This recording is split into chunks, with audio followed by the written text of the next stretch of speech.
بس رہے تھے یہیں سلجوق بھی تورانی بھی،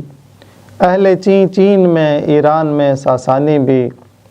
اسی معمورے میں آباد تھے یونانی بھی، اسی دنیا میں یہودی بھی تھے نصرانی بھی،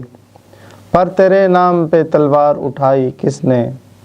بات جو بگڑی ہوئی تھی وہ بنائی کس نے۔ بسم اللہ الرحمن الرحیم۔ السلام علیکم۔ اس بند میں علامہ صاحب نے اسلام سے پہلے آباد دو جنگجو قوموں، دو قدیمی تہذیبوں، فکر و فلسفہ کے ایک قدیم مرکز اور دو عظیم مذہبوں کے پیروکاروں کا ذکر کر کے ایک سوال اٹھایا ہے۔ بس رہے تھے یہیں سلجوق بھی تورانی بھی، اہل چین میں ایران میں ساسانی بھی۔ پہلے شعر کے پہلے مصرعے میں کردوں کے دو قبیلوں یعنی سلجوقوں اور تورانیوں کا بیان ہے کہ یہ دو قبیلے جو دشوار گزار پہاڑی علاقوں میں آباد تھے اور جنگوں کے ماہر تھے، جن کے علاقوں پر حملہ کرنے کا کوئی سوچ بھی نہ سکتا تھا۔ اسی شعر کے دوسرے مصرعے میں چین اور ساسان کی بہت بڑی بڑی سلطنتوں اور بہت ہی پرانی تہذیبوں کا ذکر ہے، جنہوں نے دنیا میں ہزاروں سال تک اپنی حاکمیت کا سکہ قائم کیے رکھا۔ اسی معمورے میں آباد تھے یونانی بھی، اسی دنیا میں یہودی بھی تھے نصرانی بھی۔ یونانی سلطنت بھی بہت بڑی اور پرانی تہذیب ہونے کے ساتھ ساتھ فکر و فلسفہ کا مرکز رہی ہے، جس میں سقراط، افلاطون اور ارسطو جیسے فلسفی اور سکندر اعظم جیسے فاتح عالم پیدا ہوئے، اور حضرت موسیٰ علیہ السلام کے امتی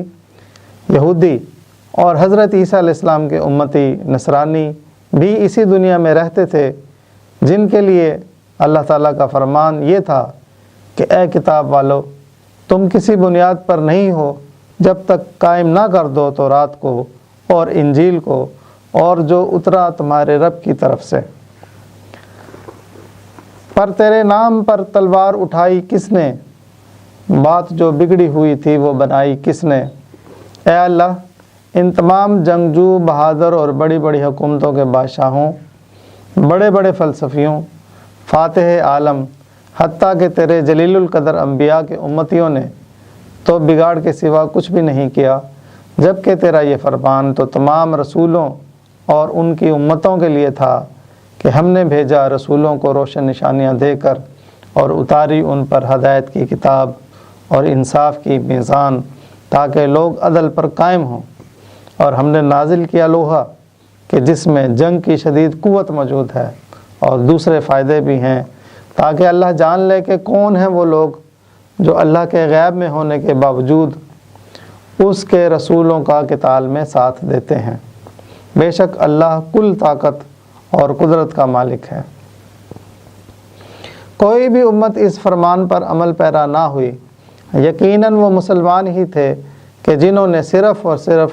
تیرے نام پر لوہے کی بنی ہوئی تلوار اٹھائی اور پہلی بار عالمی سطح پر تیرے رسول کی سرکردگی میں قتال فی سبیل اللہ کا آغاز کیا۔ تھے ہم ہی ایک تیرے مار کا آراؤں میں، خشکیوں میں کبھی لڑتے کبھی دریاؤں میں، دیں اذانیں کبھی یورپ کے کلیساؤں میں، کبھی افریقہ کے تپتے ہوئے صحراؤں میں، شان آنکھوں میں نہ جچتی تھی جہانداروں کی، کلمہ پڑھتے تھے ہم چھاؤں میں تلواروں کی۔ اس بند میں علامہ صاحب نے جہاد اور قتال فی سبیل اللہ کے لیے مسلمانوں کا اپنے گھر بار چھوڑ کر پوری دنیا میں نکل جانے کی کیفیت اور ان کے ایمان کی چاشنی کی وجہ سے ان کی نظروں میں دنیا کا ادنا پن واضح کیا ہے۔ تھے ہم ہی ایک تیرے مار کا آراؤں میں، خشکیوں میں کبھی لڑتے کبھی دریاؤں میں، اے رب العزت صرف ہم تھے جو تیرے راستے کے جنگجو کہلائے، ہم نے میدانوں میں تیرے لیے جنگیں کی، جس کی ایک مثال حضرت خالد بن ولید ہیں، جنہوں نے نقد جان ہتھیلی پر رکھ کر 125 کامیاب جنگیں لڑیں،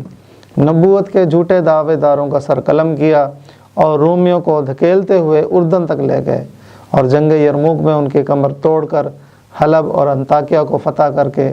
سلطنت روما پر اسلام کا جھنڈا گاڑ دیا۔ اے اللہ، ہم تو دریاؤں اور سمندروں میں بھی تیرے لیے لڑتے رہے، جس کی ایک مثال طارق بن زیاد ہیں جو 7,000 فوج کے ساتھ سن 711 عیسوی میں مراکش سے براستہ بحر اوقیانوس بحر روم ہوتے ہوئے اسپین کے ساحل جبل الطارق پر اترے اور حکم دے کر تمام کشتیاں جلا ڈالیں۔ بادشاہ راڈرک کے 1,00,000 کے لشکر کو شکست دے کر راستے میں آنے والے ہر دشمن خدا کو روندتے ہوئے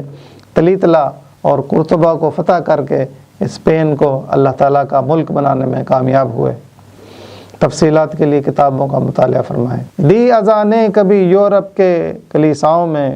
کبھی افریقہ کے تپتے ہوئے صحراؤں میں۔ اے اللہ تو جانتا ہے کہ قسطنطنیہ عیسائیوں کا بہت ہی مضبوط مرکز تھا۔ پیارے نبی صلی اللہ علیہ وسلم نے خوشخبری دی کہ جو مسلمان اس شہر پر حملہ آور لشکر میں شامل ہوگا اس کے لیے جنت واجب ہے۔ پس مسلمانوں کو جیسے لگن لگ گئی اس شہر کو فتح کرنے کی کوشش میں سب سے پہلا لشکر حضرت عثمان رضی اللہ تعالیٰ عنہ کے دور میں سن 48 ہجری میں آیا، جس میں میزبان رسول حضرت ابو ایوب انصاری رضی اللہ تعالیٰ عنہ بھی شامل تھے۔ قسطنطنیہ کا قلعہ تو فتح نہ ہو سکا، مگر حضرت ابو ایوب انصاری یہ وصیت کر کے فوت ہو گئے کہ انہیں قلعے کی دیوار کے ساتھ دفن کر دیا جائے۔ قسطنطنیہ کئی صدیوں تک عیسائیوں کا بہت مضبوط گڑھ تھا۔ مسلمانوں نے مختلف اوقات میں 6 بار اس شہر پر حملہ کیا اور بالآخر سن 1453 عیسوی میں سلطان محمد فاتح نے اپنے بحری جہاز خشکی پر چڑھا کر اس شہر کو فتح کر کے اس کا نام اسلام بول رکھا اور اس میں موجود کلیسا آیا صوفیہ میں اذان دے کر 581 سالہ چرچ کو مسجد میں تبدیل کر دیا۔ دوسری مثال حضرت عقبہ بن نافع رضی اللہ تعالیٰ عنہ کی ہے، جنہوں نے اپنی زندگی کو اللہ کے دین کی سربلندی کے لیے وقف کر دیا اور اسلام کے جھنڈے المغرب موجودہ افریقہ میں گاڑ دیے۔ آپ مصر کے صحراؤں کو چیرتے ہوئے افریقہ کے تپتے ہوئے صحراؤں میں اذانیں دیتے ہوئے سن 670 عیسوی میں مراکش کے ساحل تک پہنچ گئے۔ شان آنکھوں میں نہ جچتی تھی جہاں داروں کی، کلمہ پڑھتے تھے ہم چھاؤں میں تلواروں کی۔ اے اللہ تجھ پر ایمان نے ہمیں یہ کمال عطا کر دیا کہ ہماری روش دنیا پرستی اور مادہ پرستی سے بلند ہو گئی اور دنیا ہمیں مکڑی کا گھر دکھائی دینے لگی۔ دنیا کو چھوڑ کر ہم آخرت کے طلبگار بن گئے۔ وقت کی عظیم سلطنت روم اور سلطنت ایران کے بڑے بڑے حکمران ہماری نظروں میں گر کر بونے اور چھوٹے لگنے لگے۔ اس طرح ہمیں زندگی سے بڑھ کر تیرے راستے میں شہادت سے پیار ہو گیا اور ہماری زندگی کا مقصد جہاد اور قتال فی سبیل اللہ ٹھہرا۔ ہمیں گھروں میں آسائش و آرام سے رہنے اور کاروبار کی فکر کرنے سے زیادہ مرغوب ہو گیا کہ ہم تیرے نبی صلی اللہ علیہ وآلہ وسلم کے دین کو پھیلانے کے لیے میدان جنگ میں آ کر تلواروں کے سائے میں کلمہ پڑھتے ہوئے اپنی جان تیرے حوالے کرتے ہیں۔ دیکھتے رہیں اقبال کی آواز عابد کے ساتھ۔